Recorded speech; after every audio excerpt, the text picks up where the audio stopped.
it has been a couple of weeks since we did this because we had a sick dog. Yeah. Poor baby. How is your dog doing?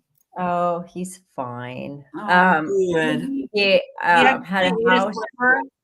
He had a house shoe sitting inside of his small intestine. It was only the top part. The soul, and I didn't even think about it when we were trying to figure out what was causing the bowel obstruction. I didn't even think about the slippers he'd eaten a couple months before because I found pieces all over the house. So I didn't think that any of it was missing.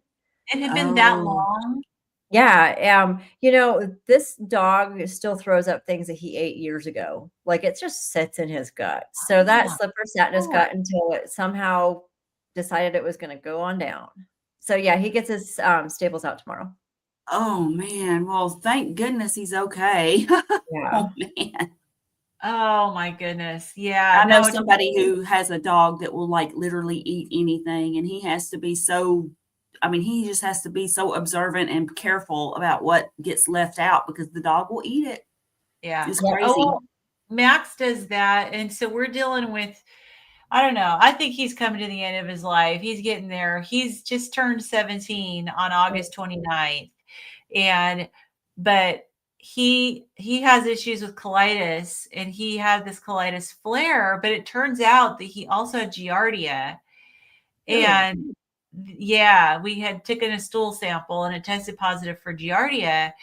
And so he had to be treated for that. And we just figure it's because we have bunnies that live under our deck in our backyard, and he loves to eat bunny poop. And so the vet said, are you have any wild animals in your yard? Yeah, we got the bunnies, and they think it's probably from the bunny poop, which he's been eating that for years. But I don't know what's going on this year with the rabbits, but he got a bad batch. And what is it with dogs and poop, man? Because I'm telling you, because like we had a dog that used to, I don't think he ate it necessarily, but he would roll around in the horse poop in the field. He'd go out there and then he'd think he was going to come in the house, which was. Oh yeah. When we had cats in a litter box in the house, they used to eat the poops out of the litter box. It's like they're Tootsie Rolls. Tootsie Rolls. It's like, why would you? We used to call them almond rokas. Because they had the kitty litter attached to the outside, so it was like the 2 out of my 4 eat poop, and one of mine, the one that just had the surgery, he will poop, turn around, and eat it. Oh my goodness! It is like, and the vet says that she doesn't think it's like that. They've studied it, and they really don't know why they do it. That they thought it was a mineral deficiency, but it's really not. Wow. Like they just that is so disgusting. It is so bad. But we did not let him kiss us. Right. So Max he's not bleeding anymore. He's not having the rectal bleeding anymore, and his stools are formed again, but just feel like he's not getting his energy back like he should. Last time he had a flare, his energy came back really well. And maybe we just need to give him more time, but it gets harder and harder. It gets harder because this is another flare. He's older, and I think each one, just like with old people, each time they get sick, it's harder to recover. Yeah. So, but I'm anxious to hear, Renee, I know you got a CGM, right? I did, and it's already off. It's been over 2 weeks, and I learned, I only gave it a few days of watching my sugars spike way higher than I thought that they would. Like I didn't have no idea that after being carnivore for 18 months that I would still be getting sugars in the 120s after eating. And like I expected lower. So like I started playing around with it after a couple of days because my sugars were like way higher. And even through the night, I was sitting in the 120s. Like I even reached out to Becca and it was like, what's going on with my sugars? Like this is, and so I reduced my protein, increased my fat, but not like crazy, just a little bit, but I spread my protein out into more, like instead of eating okay, so I was at 160 grams of protein. I dropped it to 130. And then I ate less at a meal. And within a couple of days, my sugars were like stable, and they would sit and they would go up maybe just a little bit and then back down. But I was able to drop my fasting back down into the 80s. Where when I first started wearing the CGM, I was sitting in the 100s all the time. Never got it down below 100. Interesting. Wow. So gluconeogenesis is real. Yeah. And you know,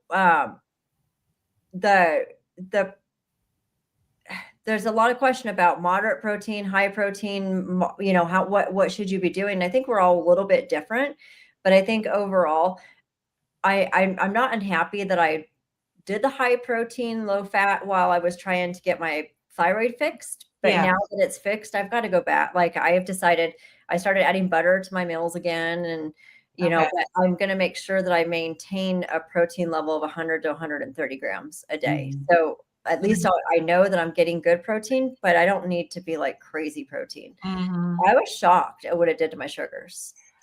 Yeah. Wow. I'm curious. So I know I saw my naturopathic doctor this morning, and it had been a long time since I'd seen him. And one of the things he wants me to get to do a CGM for a while and see. So I thought of you, you know, like I'm really anxious to hear what you found from yours. So he's not as concerned about spikes, but more dips for me. Okay. But I don't know. We'll see. The concern with me is that I'm not eating enough, because I do have a tendency to undereat. And so we'll see. I'm going to get one. Undereating is really bad for you. I know. I tend to undereat too. Yeah. Because remember, we'll go from we'll be doing great, and you think undereating is going to help with plateaus and stuff, and then it just tanks your metabolism. I know. And it's like leftover, just bad habits, even from my 20s, because I really restricted a lot in my eating in my 20s, like badly. And I was eating maybe 500 calories to 800 calories a day, every day. And so I think it's just my tendency to fall back on those bad habits.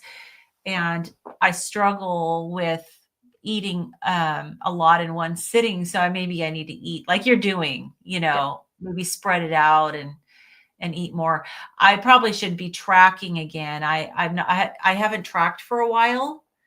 And tracking is huge.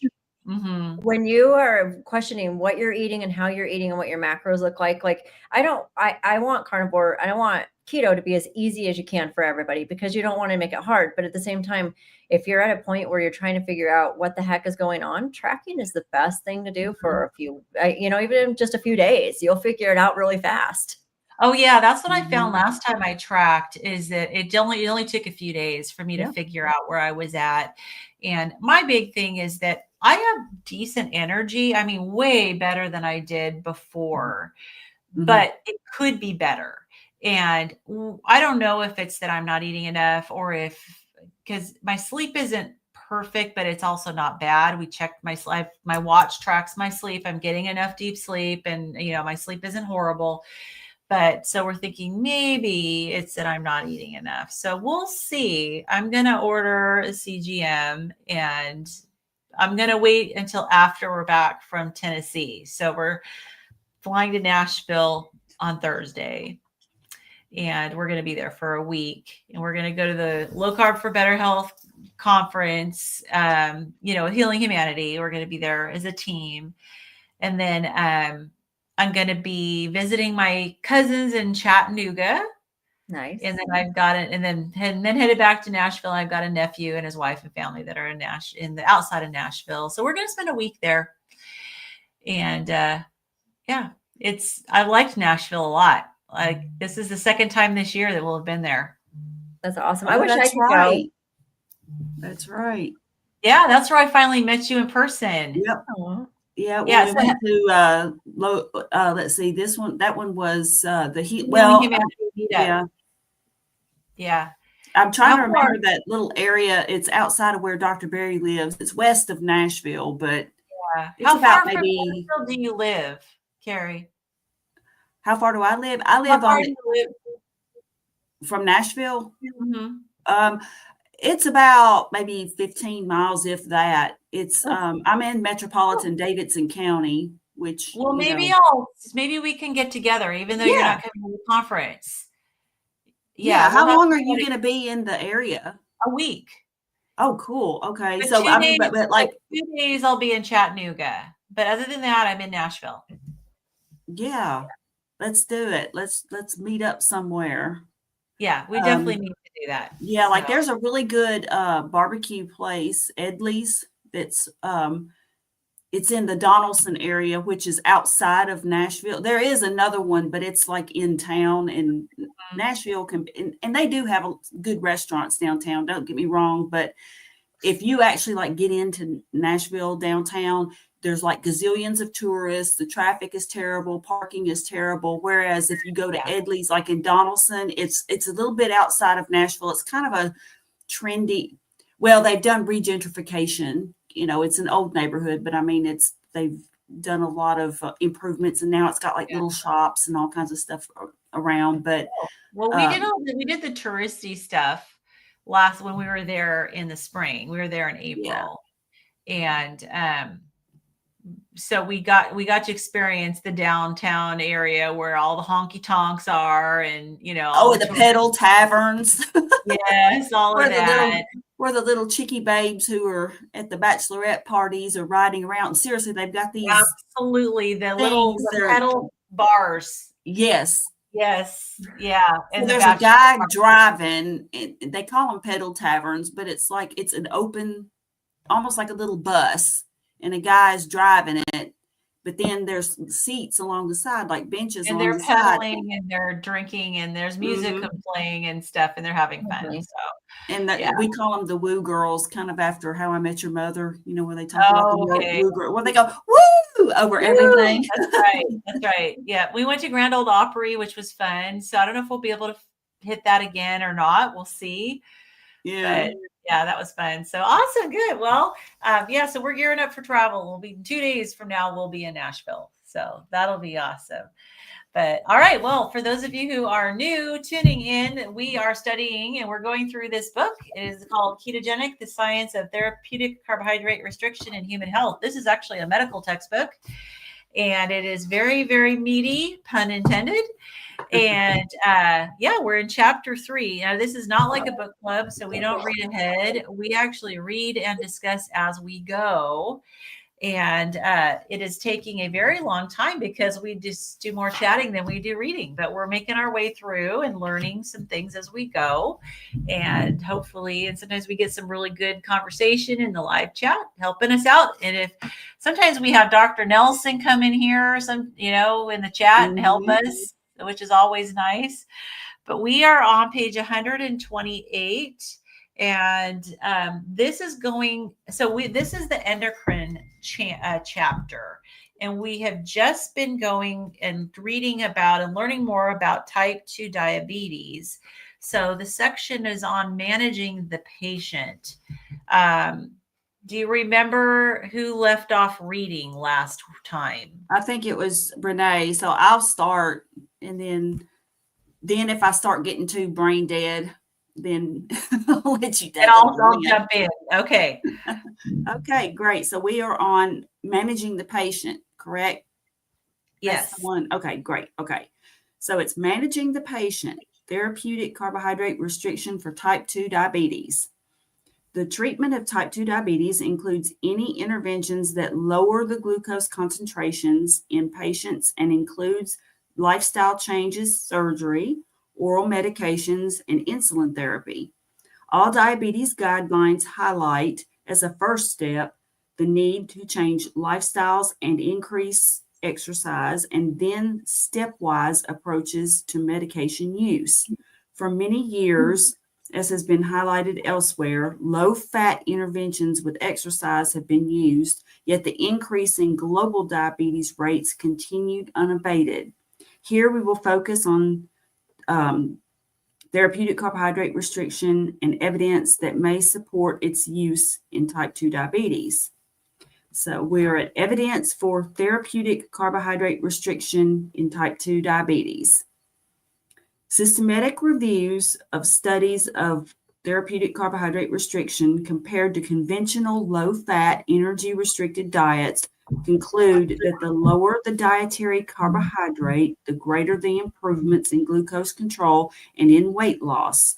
This is despite many of the therapeutic carbohydrate restriction arms not achieving a level of carbohydrate restriction that would classify them as true low-carb diets. Most studies cited could show data up to 6 months or 12 months. So the long-term efficacy of the studies was unknown.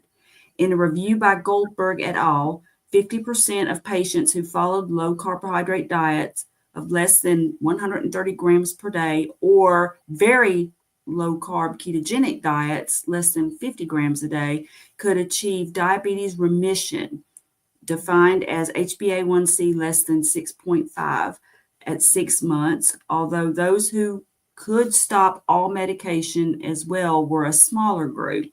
I wonder if that's because they still had carbs in their diet, because I've heard so many times of people that go carnivore and eliminate all the carbs that they can actually go off their medications completely. And yeah, I think you do hear more of carnivores being able to go off of their meds completely than of people on low carb diets. And really, I think carb creep is a real thing. Like when you're keto, Right. It's very easy. You think you're down to 20 grams or 10 grams a day, but really you're like 50 or more. And it's not that you're going carb crazy, but it does creep up. And it would be enough in some people, I think, to keep them from getting off their meds. Yeah. Yeah. So, I've got this propped on my keyboard drawer and it slipped. So yeah, I think it's true that most of the people that I hear of online who actually got off their meds are actually carnivores or maybe ketovore, because I think it is easier to be ketovore because your carbs are so limited. I mean, it's just to like some very carb friendly veg and that's about it. Like it's not. Right. A lot of people who are ketovore, their carbs are really low. Yeah. Yeah. Yeah, because most of the time I'm carnivore, but every now and then it's, I am ketovore, but, I mean, I don't, like I said, I don't, I have very strict rules about, what I will indulge in, and I know how it affects me, but that comes from years of experience. Yeah. Yeah. All right, let's see, where was I? Okay. Okay. This review also highlighted the general safety of therapeutic carbohydrate restriction, showing no worsening of cardiovascular disease risk factors or adverse age events. Okay, meaning showing no worsening of CVD risk factors. Okay. Yeah. Although they noted a trend for increasing LDL cholesterol at 12 months. That's an incomplete sentence, but it had a period. Okay. Yeah, it is incomplete. Yeah. Which shows that there really isn't a connection between the higher LDL and cardiac risk. Yeah. And it's good. I think the word is kind of starting to get out there because just in conversation that I've had with people recently, actually, like there was a family friend that I was talking with, and she had said that her doctor wanted her to go on statins, and then she said no, that she declined because she had read that and had heard, and I confirmed it, and others did, but that high cholesterol doesn't mean, it doesn't mean, in other words, cholesterol isn't causing heart disease. It doesn't cause heart disease. Mm-hmm. It might be there like the fireman, like we talked about, but putting out the fire, but it's not. So anyway, if we weren't supposed to have cholesterol, our body wouldn't make it. Right. And yeah, cholesterol. So why would we make it if it's bad for us? Exactly. And the thing about it is, like, statins do so much more damage. And speaking of statins and drugs, there's going to be some serious limits now. They just released it on the news that the drug advertiser, of course, I'm sure they're going to sue over it, but that there's stricter requirements when they advertise drugs on TV now. Good.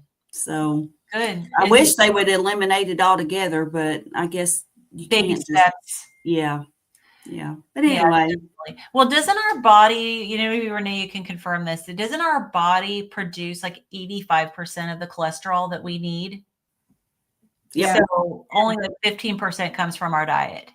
Right. And everything in our body, our hormones and everything are made out of cholesterol. So if you don't have cholesterol, like I'm shocked that we were able to have kids and do normal things because I was low fat from the time I was born. Like that's how I was raised.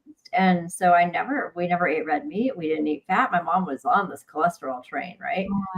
And so like, I'm surprised that I was able to have children and be fairly normal. My hormones must have been all messed up. Yeah. Well, I mean, our bodies are really, they fight for us as best they can, despite what we will try to do to them. The human body is tough, man. The abuse that we put it through. We're very resilient. Yeah. I guess we had to be to survive. I mean, for the species to survive all this time. But And the thing about these drugs, though, is like they damage other things. Like, you've heard where they recommend that seniors, or people who are on statins take like CoQ10. And that's because the statins affect that same pathway so it's just, in other words, there's no drug that targets just one thing. Like a side effect is basically an effect, but it's just terrible how we've been taught to fear cholesterol because, our bodies need it to produce hormones. I mean, we need it we need it for just about everything. Mm-hmm. Yeah. It's wild. Definitely. All right. So benefits were shown in weight loss, reduction in medication usage, and in reducing triglyceride concentration. Feynman et al. Cite 12 points of the best evidence for the use of therapeutic carbohydrate restriction in diabetes management. These points highlight that low-carb diets have the greatest effect on reducing hyperglycemia as reflected in HbA1c, a predictor of microvascular and to some extent macrovascular complications. Benefits of low-carb diets do not require weight loss, but it is often the best intervention to help with weight loss. Adherence to low-carb diets is as good as or better than adherence to any other diet. The intake of fat is not associated with increased risk for cardiovascular disease. In fact, plasma triglycerides, a key cardiovascular disease risk factor, are controlled more by the intake of carbohydrates than by lowering fat intake. Patients with type 2 diabetes are able to reduce medication use, thereby reducing exposure to adverse effects. Feynman et al. Conclude that low-carb diets should be the first approach in patients with type 2 diabetes due to its many benefits and few disadvantages to this approach. Example, hypoglycemic episodes if patients are not counseled about correctly lowering hypoglycemic agents. So in other words, if they go low carb but then still take a full dose, it can cause their blood sugar to go too low. Low. Exactly. And diet used to be the first thing. Like my grandfather had type 2 diabetes, and I mean, it was treated with diet. Right. My grandmother knew what to cook for him, and that was what she cooked, and that was what he ate, and he managed it. So and historically, that was the way to control diabetes was through low carb diets, and then medications came on the scene, and things changed. And I remember seeing movies from like the late 70s and early 80s where the diet plate was cottage cheese and a hamburger patty, for example. I remember seeing that. It would be like the diet special or whatever. And it's just crazy how that changed so quickly. Sad. Yeah. Lee says, I lost 20 pounds, only need to lose about 7 more. Woohoo! with a bad thyroid. So hopefully your thyroid will get better too. My goodness, Yep. but that's great. That is fantastic. I always Love like to it. hear the good news. Definitely. Yeah. All right. Noakes and Went have subsequently authored a narrative review showing evidence for the use of therapeutic carbohydrate restriction for weight loss, insulin resistance, non-alcoholic fatty liver disease, type 2 diabetes, and atherogenic dyslipidemia with associated cardiovascular disease. They highlight the safety aspects of the diet in patients with these medical conditions, mentioning that at initiation of the diet may come fatigue and muscle cramp. Oh, sorry, I skipped a line, I think. Yeah. Yeah. May come with some transient side effects linked to the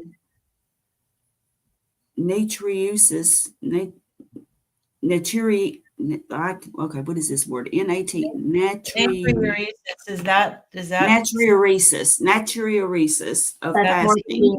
That's when your kidneys start peeing out a lot more. Yeah, when you're peeing a lot. I am so glad y'all are here to translate that. Is that the same as diuresis? Kind of. What I read today, I'm reading this book because I don't read enough of other stuff. Oh, it's increased excretion of sodium in the urine. Yeah, it's when the salt starts following the water and you lose your electrolytes, basically. So so basically the sodium. Yeah, so natriuresis is the increased excretion of sodium in the urine, which also often results in increased water excretion. So you're losing sodium, which makes that makes sense. Yeah. So, and then of course it says here colloquially known as keto flu. So yeah, of course I'd say most of us probably know what that is, such as headache, fatigue, and muscle cramps. They also highlight the fact that as studies progress, an element of carbohydrate creep. Oh my there you go. You were just talking about that. May occur, which often reduces the efficacy of the intervention in the long term. However, motivated patients who remain on the diet continue to experience health benefits. So tracking needs to be, if you're, I mean, even if it just might be a good idea to start tracking, or to just make a note to yourself, about maybe once a month or something, to just okay, I need to track. Even if you don't have a particular for reason. A few days. That might be a good idea. I mean, because I'm terrible at it. I don't track anything. Yeah. And it's not just carbohydrate creep, because I don't eat carbohydrates, but for me, it's restriction creep. I eat less and less and less until I'm restricting too much. And so for me, that might be good just to track and make sure my calorie intake isn't going down too low. Well, and I probably need to do it for the same reason as you, but also of course I eat basically carnivore, but I don't track how much protein I'm actually eating versus fat, or I don't track any of that, and I probably should. Yeah. Because I have noticed that when I eat more fat, if the meat, I typically eat my meat or whatever with whatever fat comes on it. So if I eat fattier cuts of meat, for example, if I have a big ribeye, man, nothing feels better than after eating a big fatty ribeye. And I don't know. And then it's your mood is even better. I notice a difference. So I can eat ground beef or whatever, but it's and I love pulled pork, and I eat that quite a bit. What are those carnitas? Oh, I love carnitas, but it's I feel my best after I eat a big fatty ribeye, and I really think that increase in fat kind of helps. I don't know, because I mean my diet's not very, very varied. It's not very varied, so I don't know. This is a lot of people. What about you guys? Do you ever notice the difference? Yeah, a lot of people say they feel better after eating the beef, and a good steak, as opposed to some other types of things. I had recently, just within the last couple days, I ate some chicken, and I went to the grocery store counter where they have the roasted chicken, And I was just out. I was hungry. So I figured, well, the roasted chicken probably isn't that bad. Okay. I was wrong. So I got the dark meat and I ate it. And then after, and brought it home. Dave ate some too. And then he was looking at the label. I think at the deli counter, like they weigh it and then they print off the label, right? And they stick it on the container and you go scan it. So I didn't even look at the label till he looked at it at home, and there was all these garbage ingredients in the seasonings and stuff, and probably things they inject into the chicken. And I didn't feel bad right away, but I think that it really caused my histamine levels to increase because yesterday, so that was 2 days ago. So yesterday we were out looking at properties and stuff, and I got overheated, and I haven't gotten overheated for a long time. Wow. And like, it even just earlier today, my face was like really red. And so I was on the call, like our live Q&A call with the Healing Humanity Life, right? So I was talking about and everyone could see how red my face was. And I was talking about this happening. And Coach Lisa's on there, as she said, why don't you try taking your rescue meds? My chewable antihistamine. So I've got a rapid dissolve Claritin. I've got a chewable Pepcid. So on the call, I went and grabbed them and took them. And I think my face doesn't even look like beet red anymore. It looks back to normal. And it's not red. Yeah. Like even within a couple minutes, I could feel the flushing going away. And gradually the red has gone away. And to me now I look back to normal, but it was, so for me, even histamine creep is a thing. It's like, but it's really sad that you thought that you were doing the right, like you were making the right decision, because there were so many carbs and so much other stuff that you could have eaten in that deli, and you think that chicken is the right choice. Why do they have to put all of that crap in the food? That I don't get it. I eat chicken every morning. I have such a varied diet. I eat chicken for breakfast, and I eat beef for lunch, and that's it. I eat chicken every single day, and all I need is salt and pepper on it. Yeah, honestly. And I don't eat chicken very much. If occasionally I'll feel like having something different. And so I'll usually get like thighs and drumsticks. But not anymore. Not, at least not from the grocery store, because if you're going to make it, just do it yourself. Yeah. So then exactly what's in it. Well, getting into like things that come in, that you might think are safe. Like I do a chili every year at Christmas, on Christmas Eve, and I don't put beans in mine. But I get like, there's a couple of farms that I've gotten grass-fed beef from. So I get, really good beef. And then, the ingredients, like I get the spices now from the Amish that I put in there, and those don't bother me. But I had used, the last time I used McCormick's mix, I think they changed it. They did something to the mix, because it never used to bother me.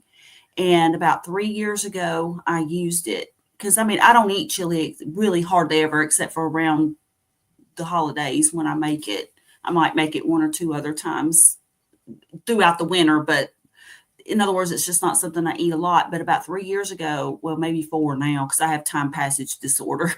But anyway, I noticed it was like, I just felt terrible after I ate it. And so that's when I was like, well, and I got to look at it, and I don't know, but there were words I couldn't pronounce on the McCormick's. Never a good thing.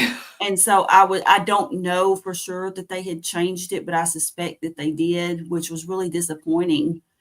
But I just don't use it anymore. I can't.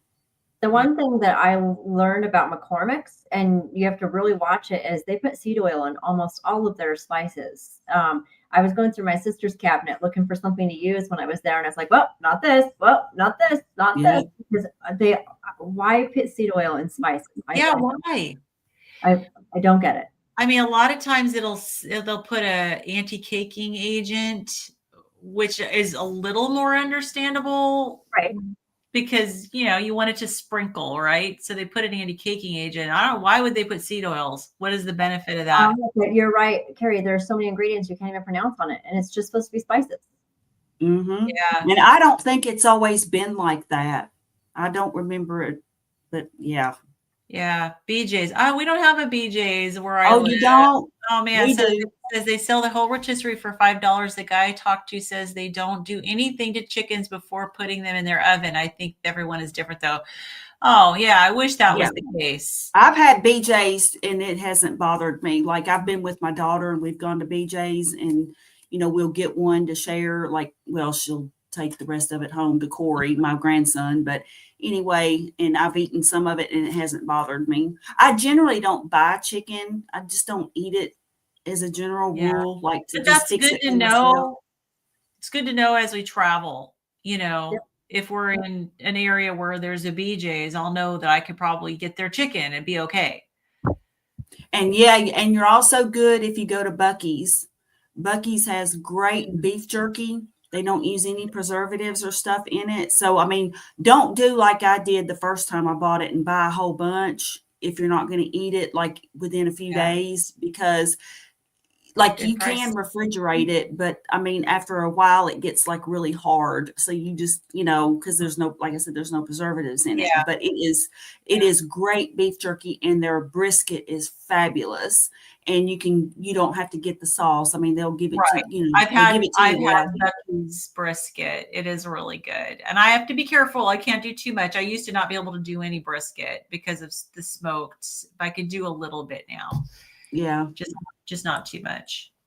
But yeah, so if there was a Buc-ee's close to me, I'd probably get my meat from there like all the time because their pulled pork is really good too. And there again, you don't have to get or use the sauce. And I've eaten it and it doesn't bother me. And their ingredients, I mean, it's clean. You don't have the histamine issues, so that's good. So you may not have to be quite as strict. And if I'm at BJ's, I'll buy the I get them from Costco. My daughter's got memberships to both, and I buy the hot dogs. I love the hot dogs, and like what I'll do is I'll put like a few of them in my crock pot with a little bit of water at the bottom, and it just simulates how they cook. How they steam them like in the store. Oh, and they are so good to like just munch on. Oh, okay. So nice. It's just something I do. It's easy. It's simple. You just do that and you don't even have to think about it. Yeah. So anyway, our little, what is it? How to carnivore if you're lazy. Well, that's me every single day. Yeah. So that was me today. I ate a couple hard-boiled eggs and some Teton sausages, which are really clean. And another thing that they have at BJ's, which is really handy, is they have these eggs that are peeled. Yeah. And I get those, like I do meal prep and stuff, but I also have and I get the burgers at Costco. It's, pre-cooked burgers, but the ingredients are really clean in those. I can't remember I think it starts with a B. It's not Bubba though, but it's some kind of burgers that are pre-cooked that you can get at Costco. And I'll get those. And if for whatever reason, I don't feel like cooking or I haven't done meal prep or something, I have those in the freezer and I can just get them out and, warm them up. So I have to have lazy day or brain dead food, because like, for example, the last couple of weeks, my manager just got back from vacation and I'm happy for her. She got to go on a really nice long cruise, but it was just kind of wild when she wasn't there, and so, but when you have and plus you're dealing with a sewer issue, and you're just like, I don't feel like cooking. I don't feel like doing anything. And it's so tempting to like call and have something delivered that's not really good for you. So, yeah. So quick and easy is good. Yeah. So I try to make sure that I have, even if it's not like 100,000,000% pure, because I'm sure they've got to have something in there but it's pretty. I had these pretty good breakfast links too. I have some in my fridge. Yeah, they're actually really good. I've had those before. Yeah. Where do you get Teton? Is that I'm assuming that's the brand. Yeah, so the Polish sausages I get from Costco, but the Okay. breakfast links I order them. I have Imperfect Foods that I have every week get a delivery. I order them through there. Because that's Yeah. one thing. I haven't found a breakfast sausage that was clean. So I've not had breakfast sausage since I went on carnivore. So Yeah, they're good. I mean, they do have seasonings in them. So it's not like they're not seasoned, but all the ingredients are clean. well, I will admit that I eat myself a occasional hot dog or two as well, Carrie. I found Bar S Jumbo Jumbos. Yes. And they are as clean. I mean, they have a little bit of nitrates. Like, can't get rid of absolutely everything, but they have no sugar and they have no seed oils and stuff. And Yeah. so, Same with the Teton. Yeah, just herbs. Yeah. Mm-hmm. I write that down. Yeah, but yeah, those Bar S hot dogs, they're plump. They're the thick hot dogs, and they are really good. So there you go. Some all right, quick, easy carnivore meal Yes. ideas.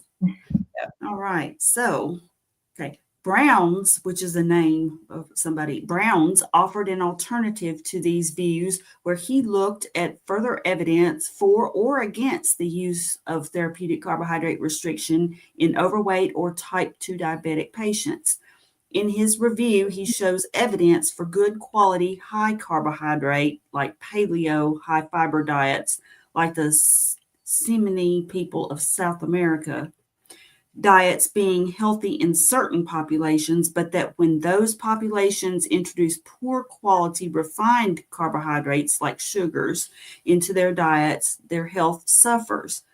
In overweight non-diabetic individuals, they show that low fat and low carbohydrate diets seem to be equivalent in weight loss and cardiovascular disease marker improvements, except in LDL changes and in prevention of progression from prediabetes to diabetes. However, he confirms the benefits for low-carb, high-fat diets in diabetes patients, which include weight loss, improved fasting glucose concentrations, reduction in HbA1c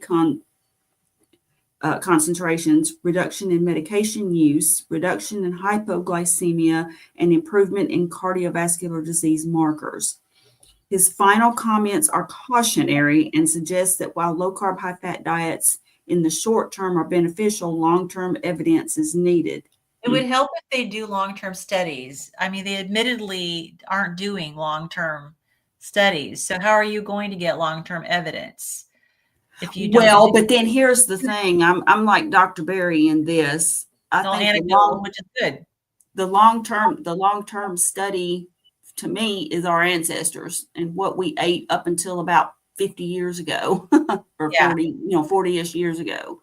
Yeah. So I don't know. I mean, and when I think about, okay, yes, you can get some benefits from, low fat, but I mean, and Renee, you said you did low fat for a long time. To me, that was not sustainable because my body was craving something. So I always would turn to sugar and more carbs. Mm-hmm. So it's like, to me, higher fat is so much more sustainable because I'm so much more satisfied and not hungry and craving things.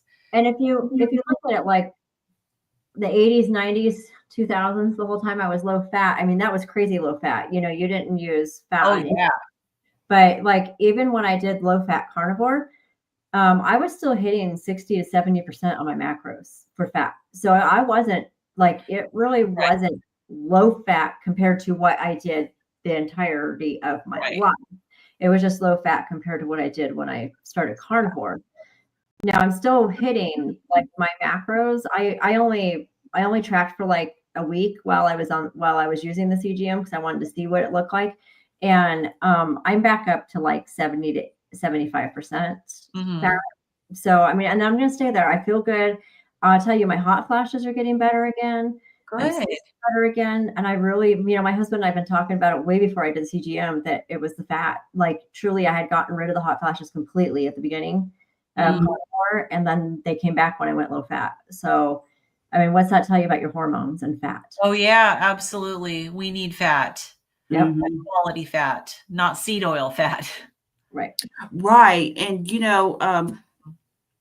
the Native Americans, as an example, had a term called rabbit starvation, where like in the wintertime, if they didn't have like fatty meat available to eat, and like they would hunt like the animals in the winter, and the most common would be like rabbit, but the rabbits were thin. They didn't have fat. There was hardly any body fat because it was winter for them. And they called it rabbit starvation because while they would eat, they didn't have enough fat. And that's what it was. So it's just, it befuddles me that, and of course I never gave a whole lot of thought to diet before, I really started researching into this whole, paleo/low carb, then, down to carnivore lifestyle. But it's like when I look back now though, and I think, our ancestors ate that way and we were overall pretty healthy. I mean, there were anomalies, but they were just that. They were anomalies. They were exceptions. And now it seems like those exceptions have become the rule. Yeah, the diseases didn't really necessarily set in until we started living in larger communities and the sanitation wasn't very good. And, but once you fix the sanitation and, that part, the hygiene and all that, a lot of those things went away where people would die from injury. Right. Which is what it should be. We should either be dying from old age or from injury. And that's it. Like that should be what takes us. Right. Yep. Right. Exactly. So interesting. All right. So it says he also highlights the observation seen in many studies as well as clinical practice by clinicians that many patients experience carbohydrate creep over time. Boy, there's that phrase again. Yep. But it does happen. It often ends up at higher intakes of 130 to 160 grams a day. He then recommends that a target of 100 to 150 grams a day may be more sustainable.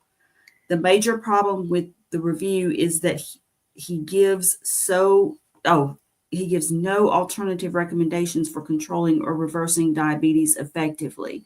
But the thing is, to me, I think it's easier to just like basically be no carb versus figuring out like on a regular basis. I'm not talking about like an occasional treat, but like if, for just your day-to-day lifestyle, just no veg, no nothing. And then just eating your meat, because then you're not having to worry about how many grams of carbs you're getting.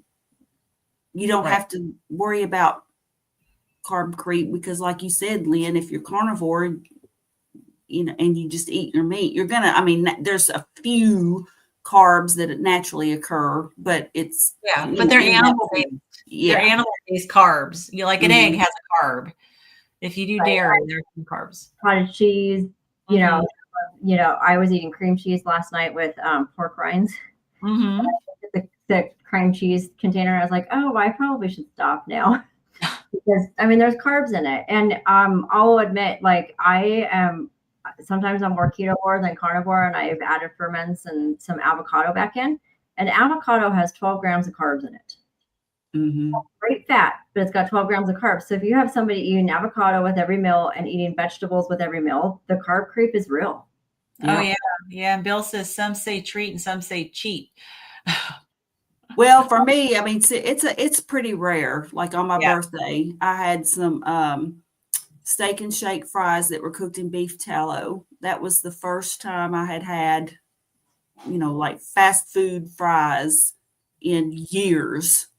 And when I found out Steak and Shake had those, I allowed myself to have them for my birthday. So, a treat is literally a treat. It's not something that I do frequently at all.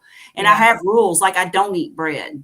I don't eat grains ever. Yeah. Like what we found out like last time we met was that one spike in, the spike in blood sugar, the cellular damage it does take 6 days to repair. Yep. So there's a consequence for that.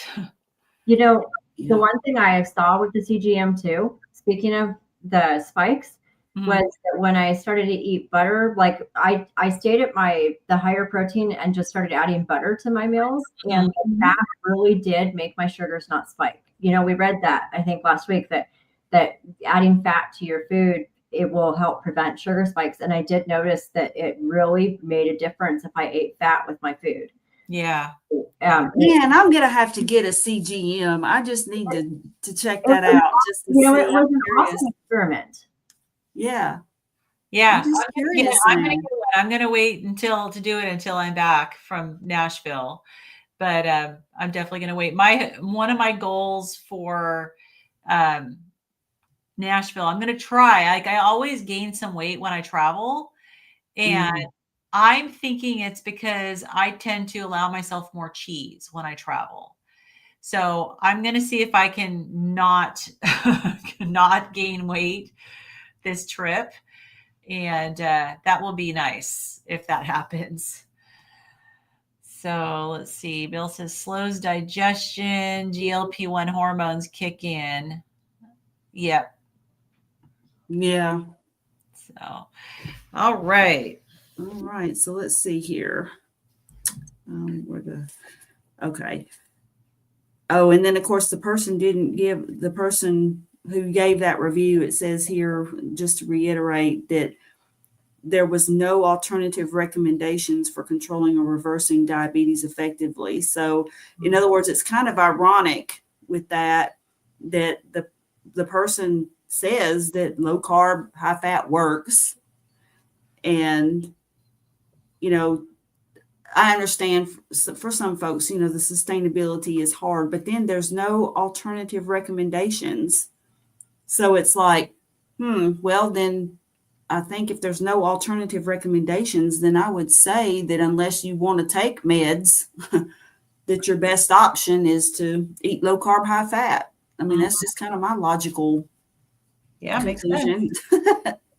Hey, the next paragraph has my new employer in it. Oh, it does. Verta Health. Oh, wow. Okay. Awesome. Yes, it does. Okay. All right. Well, let's see what they say. There is a growing body of published literature discussing the clinical application of therapeutic carbohydrate restriction for type 2 diabetes. Verta Health's shout-out report on their novel digitally monitored continuous care intervention at 2 years demonstrated sustained long-term beneficial effects on multiple clinical markers of diabetes and cardiometabolic health while utilizing less medication. While in a primary care setting in the United Kingdom, Dr. David Unwin published on patient data over 6 years. The findings from Unwin et al. Include 1, for those choosing a lower carbohydrate dietary approach for an average of 23 months, it is possible to achieve a 46% drug-free type 2 diabetes remission rate in UK primary care while achieving significant improvements in weight, blood pressure, and lipid profiles. 2, in patients with prediabetes, therapeutic carbohydrate restriction reduced HbA1c to within a non-diabetes threshold in 93% of the patients. Did that for me. I was pre-diabetic. It did it for me too. My husband. And I'm still not diabetic, thank goodness. Yep. 3, participants who started with the highest HbA1c saw the greatest improvements in glycemic control. These clinical findings of therapeutic carbohydrate restriction compare favorably to historical usual care for type 2 diabetes. The DIRECT trial, which investigated a very low-calorie formula feed in type 2 diabetes, found similar results with only 4% of the usual care control arm achieving remission, defined as A1C below 6.5% after at least 2 months off of all diabetes medication, compared to 46% of the intervention arm. So even though that's significant, it just makes me wonder, like, how much more significant would be if they just drop the carbs. Yeah. This is 46%, but they're still feeding them carbs. Mm-hmm. And that they're not realizing you don't need carbs. Right. Shout out to Berta. I'm just going to plug Berta here just for a second. That clinical trial actually went on for 5 years, and they did it in Indiana. And the results were phenomenal on how many people got off their diabetes meds and how many people were reduced. Now, Berta will tell you that their well-formulated ketogenic diet is less than 30 grams a day. Okay. So I'm sure that the clinical trial, and I haven't read it yet. There's like 5 different write-ups on it, and I just haven't had a chance to sit down and read them. But they did show that it was less than 30 grams. Okay. But, I mean, that's a carnivore. Mm-hmm. Even if you eat dairy with every meal, you're still going to get less than 30 grams. Yeah. Yeah. Yeah. Or at the very least, like keto Very work. close. Yeah, very close. Yeah. I know when I was doing a ketogenic diet, I was doing less than 10, but it was net carbs. I never did the total carb thing. It was always net carbs. Because that way I could allow myself the treats, right? Yeah. Which is why I didn't ketogenic was not sustainable for me. Keto treats, yeah. Keto treats got me, yeah. But well, it's probably a good thing that I don't know, like I just don't particularly care about like my daughter loves like trying recipes and doing all this stuff, you know, like she'll make keto treats and stuff. And which I've never been that adventurous. It would have to be something incredibly easy for me to do it. Yeah. So I never went that keto treat route simply because I just wasn't that ambitious. Yeah, I found easy keto treats to make, but it just fed my addiction. So it was kind of pointless. Yeah, because I'm human too. I mean, I would just sit and eat those if I had them available, you know. If I made them, I would eat it. I know I would. Carnivore is the simplicity. Yeah. I mean, I used to spend hours, when I was vegan and I had to make the meals actually taste good because they never tasted good. I spent hours and hours cutting vegetables and cooking and stuff. And now I think I spend like 10 minutes total every day. Yeah. Oh yeah. No, it's so much easier. Yeah. And you have time to do other stuff. Right. Enjoy life. I wish I had done that when my kids were little, because then I wouldn't have been cooking all the time and I would have been able to sit down and, do homework with them and play with them. Yeah. Yeah. True. I know. It's just a shame that we've been led down that path. Yep. All right, let's see. Achieving tight glycemic targets is important for preventing microvascular complications such as neuropathy, nephropathy, and retinopathy. However, modern treatment of type 2 diabetes using pharmacological approaches does not consistently achieve HbA1c targets. Higher HbA1c is associated with more diabetes complications, morbidity, and mortality. Lowering HbA1c alone does not always reduce complications. Yep. Well, because of the insulin. The Action to Control Cardiovascular Risk in Diabetes, CORD trial, demonstrated that intensive medical treatment carries an increased risk of all-cause mortality, a 35% increased risk of cardiovascular mortality, and a greater risk of hypoglycemic events and weight gain of 10 kilograms compared to those on standard insulin therapy. Other multinational, multi-center, randomized controlled trials that used medications to achieve tight glycemic targets did not demonstrate the expected reductions in heart disease or overall mortality. There is strong evidence for an alternative approach to treating people with type 2 diabetes. So in other words, those studies are the ones that I've heard Dr. Berry and others talk about, where I believe this is the same study where they say that you're trying to get their A1C too low. Have you ever heard that? In other words, they would say that, for a diabetic, 7 is good because you don't want to take too much medication to get it down lower. And it's like, well, the reason that it's, that you're not healthier is because you're lowering it by artificial means. The body's not naturally doing. They're giving them insulin, which is not good. That's where people start gaining weight, and that's what happened to my mother. Mm-hmm. Well, and if your cells are insulin resistant, right, it's not just your pancreas releasing insulin, but it's your cell being able to take the insulin in. Mm-hmm. And if you're not treating that, then it doesn't matter how much insulin's in your bloodstream because it's not getting in your cells to do anything. Yeah. Yeah. So many diabetics end up needing more and more insulin over time. Mm-hmm. My mother did. She took 2 different types. There was a fast acting and a slow acting that she took.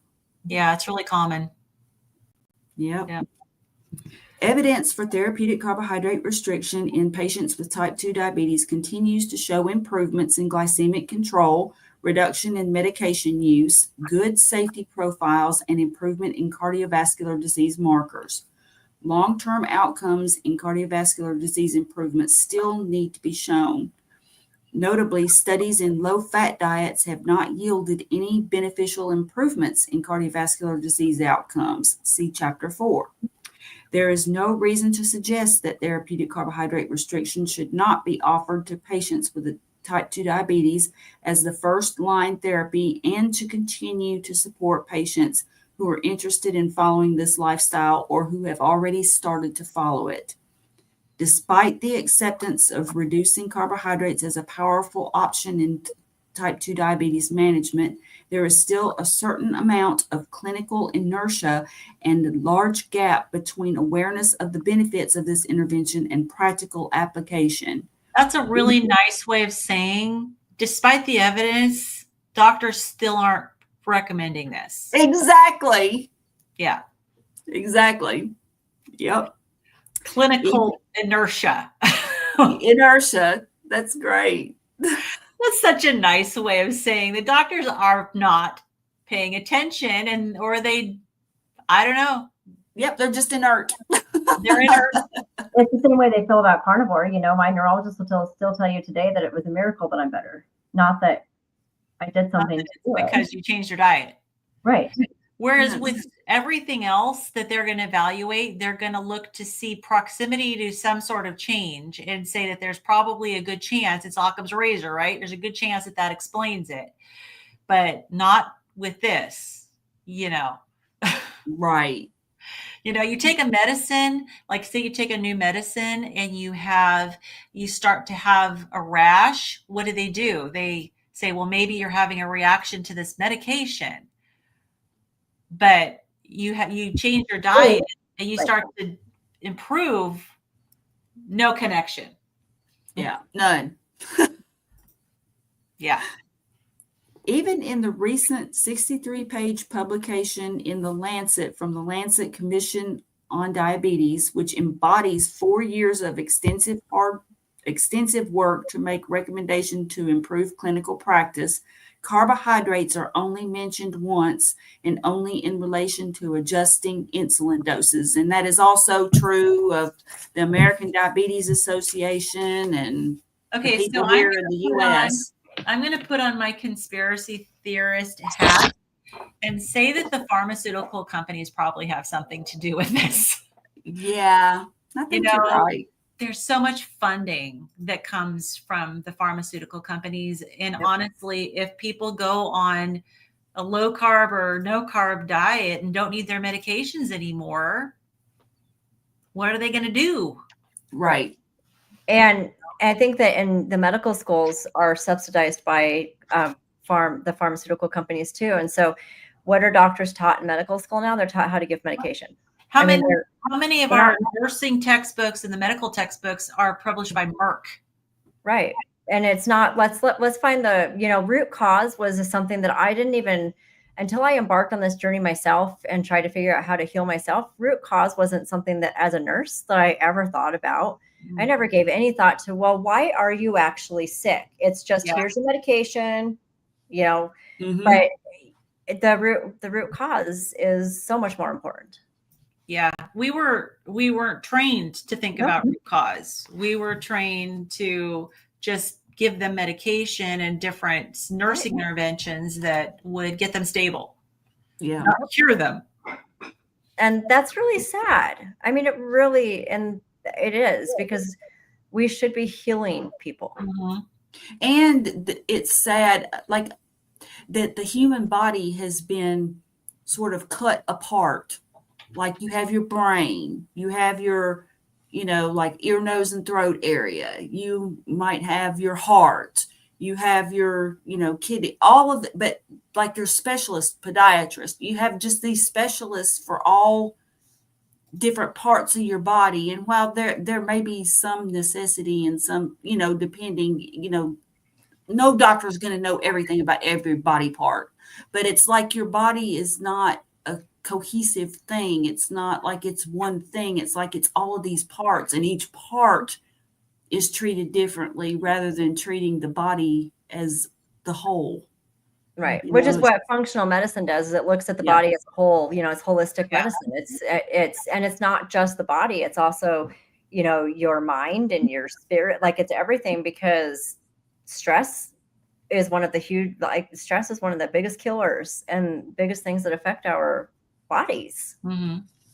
Yeah. Yeah. So, because we weren't made to be in a constant state of alert. No. Right. We weren't made for that. Yeah. All right. Well, I think this is probably a good place to stop. So next week I'm going to be still in Tennessee. I'm going to guess that we're probably going to be out doing anything, but I'll just let you guys know. I will actually be in Dallas next Tuesday for work, and we have a huge costume party Tuesday night that we have to go to. There we go. So I will not be available. We'll meet in 2 weeks. In 2 weeks. All right. Well, have fun. Enjoy. Will you have fun? Yeah. Do you already know what costume you're going to be? Where our theme is futuristic, like metallic type stuff. So I just bought a dress that has a bunch of gold stars on it. I'm really not huge. Not costume creative. Thank you, Bill. Bill has been going back and watching our old sessions. Like, cool. Power to you. Oh my goodness. Getting caught up. Well, he's studying. He's in, I think he's in Kiltz's program. And so they're studying this stuff. So awesome. Well, really glad. It was great to see you guys and great to catch up and stuff, because it's been 2 weeks. And this is the way we are with this Keto Study Club. It's our club, and sometimes we got life. So we work around our lives and get it in. And that's why it's taking us a long time to get through the book, but we're slowly doing it. So. Yeah. But I enjoy it for the conversation as well as the learning is great, but I like learning with you guys and with the chat and the whole interaction. It's just good to do it, I think. Yeah, I think so. We're so glad Renee's here with us. So me too. It's awesome. All right. Well, we'll say good night. Hope everybody has a wonderful evening, and we will see you in 2 weeks.